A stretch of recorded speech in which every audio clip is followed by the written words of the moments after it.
আসসালামু আলাইকুম রহমতুল্লাহি ওয়া প্রিয় ভাই ও বন্ধুরা, দেখতে দেখতে আমাদের জুলাই 2 বছর চলে গেল। আবারও জুলাই ফিরে এসেছে। আজকে আমাদের মতো সুস্থ সবল যারা আজকে আমরা এখানে এখনো ভালোভাবে চলাফেরা করতে পারতেছি, চলতেছি, হয়তো আমাদের কাছে জুলাইটা কিছু না, কিন্তু এখনো যারা মেডিকেলে বেডে পঙ্গুত্ব বরণ করছে, বুলেটের আঘাতে বুকটা ঝাঁঝরা হয়ে গেছে, কারো বা হাত নাই, কারো বা চোখ নাই, কারো একটা পা নাই, তারাই শুধু বলতে পারবে এই জুলাই মানে কি, এই জুলাইটা কি ছিল আসলে। কিছুদিন আগে আমাদের এই সাভারে আশুলিয়া থানায় এক মা একটা সাক্ষাৎকার, একটা ভিডিও আমি দেখলাম। সে মা বলতেছিল যে আমি আমার সন্তানকে আমার হাতের ফোনে টর্চ লাইট দিয়ে খুঁজতে খুঁজতে আমি কোথাও তাকে পাচ্ছিলাম না।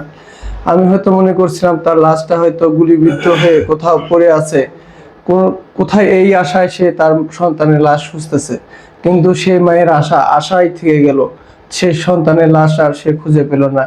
পরে সে জানতে পারলো আশুলিয়া থানায় পুলিশ নির্মমভাবে তার সন্তানকে হত্যা তো করেছেই, হত্যা করার পরেও তার সেই লাশটা আগুনে পুড়ে ফেলা হয়েছে। সে মায়ের আহাজারি আমার দু চোখ দিয়ে অশ্রু ঝরিয়েছে।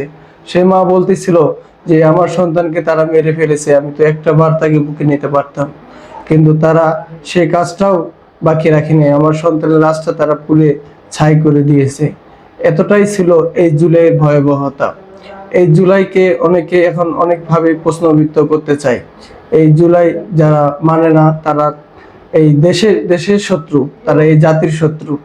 আমরা দেখতে পাই এখনো এই কিছুদিন আগে সাভারে এই এনসিবির পদযাত্রা, জুলাই পদযাত্রায় স্বৈরাচারী কায়দায় বিদ্যুৎ অফ করে তাদের পদযাত্রায় হামলা করা হয়েছে। এটা অবশ্যই একটা দুঃখজনক একটা হামলা। তো আমাদের এই জুলাই ফিরে এসেছে, আমাদের জুলাই কখনো আমরা এটা ভুলে যাব না। আমাদের এই অগ্রযাত্রা চলবেই যতদিন আমরা আছি, আমরা জুলাইকে ভুলে যেতে দেব না। আমাদের প্রিয় ওসমান হাদি ভাই, তিনি জুলাইয়ের অন্যতম প্রিয় একজন নায়ক ছিলেন। তাকে তারা ভারতের আধিপত্যের বিরুদ্ধে কথা বলার জন্য তাকে তারা নির্মমভাবে তাকে গুলি করে হত্যা করা হয়েছে। কিন্তু আজও আমরা সেই হাদি ভাইয়ের হত্যার বিচার পেলাম না। আসলে আমরা কি হত্যাকাণ্ডের বিচার দেখে যেতে পারবো কিনা জানি না, তবে আমরা চাই অতি দ্রুতই এই জুলাই মাসে আমি আমার সপ্তাহে সরকারের কাছে একটা প্রিয় দাবি করে যাচ্ছি, যেন হাদি ভাইয়ের বিচারটা অতি দ্রুত তাড়াতাড়ি কার্যকর করা হয়। আর জুলাই একটা দল নিজের সম্পূর্ণ ক্রেডিট নিতে চায় যে কিনা তারাই সবকিছু করেছে, জুলাই সব অবদান তাদের। আমরা তার দলের কোন স্লোগান, আমি জুলাইয়ের মাসে পুরো আন্দোলনে পুরো রাজপথে ছিলাম নিজের জীবন ঝুঁকি নিয়ে, কখনো কোথাও তাদের দলের কোনো স্লোগান, একটা স্লোগান আমার কানে আসে নাই। শুধু একটা স্লোগান ছিল, নারায়ে তাকবীর, আল্লাহু আকবার ধ্বনিতে পুরো রাজপথ মুখরিত ছিল। তো আমাদের এই জুলাইয়ে আমাদের বাংলাদেশ জামাত ইসলামী, ইসলামী ছাত্র শিবির সবচেয়ে অবদান রাখছে, এবং তারা সব দলেরই অবদান আছে। জুলাইটা কোনো দলের না, এটা জুলাই সবারই।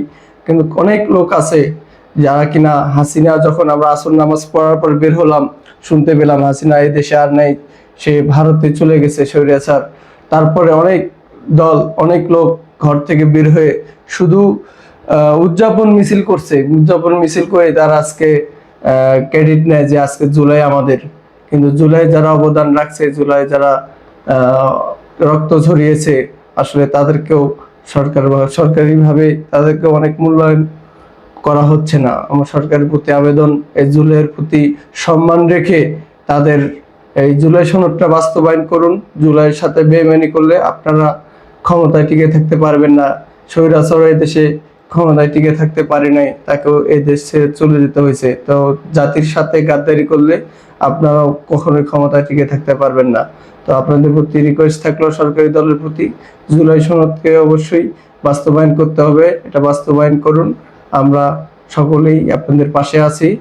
জুলাই মাসে যারা এখন আহত আছেন আর যারা শহীদ হয়েছেন, আল্লাহ তাআলা তাদের ভুল ত্রুটি ক্ষমা করে দিয়ে তাদেরকে জান্নাতুল ফিরদাউস দান করে দিক। আর যারা অসুস্থ আছেন তাদেরকে আল্লাহ তাআলা সুস্থতা দান করে দিক। আসসালামু আলাইকুম ওয়া রাহমাতুল্লাহি ওয়া বারাকাতুহু।